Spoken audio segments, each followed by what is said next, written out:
जय शिव शंभे, जय भोलेनाथ। दोस्तों, मैं आज आप सबको शिव चर्चा का एक बहुत ही प्यारा भजन सुना रही हूँ।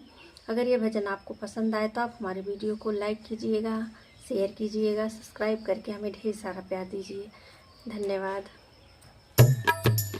काव देखे शिव के मानाई हो, भोला माना तू नाही। काव देखे शिव के मानाई हो, भोला मानत नाही। मानत नहीं भोला मानत नाही।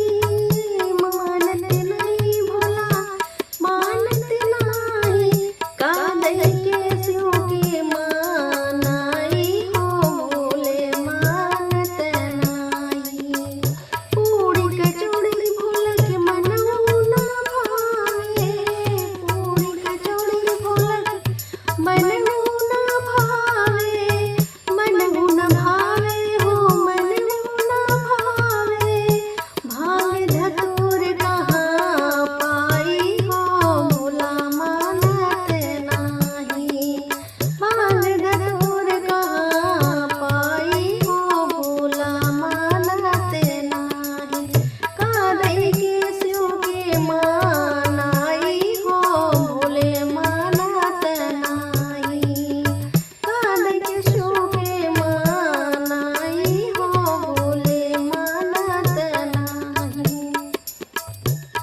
हाथियों घोड़ा भोला के मनऊ ना भावे। हाथियों घोड़ा भोला के मनऊ ना भावे। मनऊ ना भावे, हाँ मनऊ ना भावे। बूढ़ बैल कहाँ पाई हो, भोला मानत नाही। बूढ़ बैल कहाँ पाई हो, भोला मानत नाही।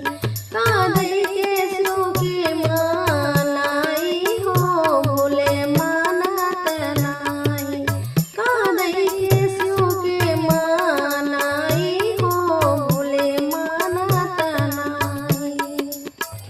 का देखे शिव के मानाई हो, भोला मानत नाही। पीला पीताम्बर भोला के मनऊ ना भावे।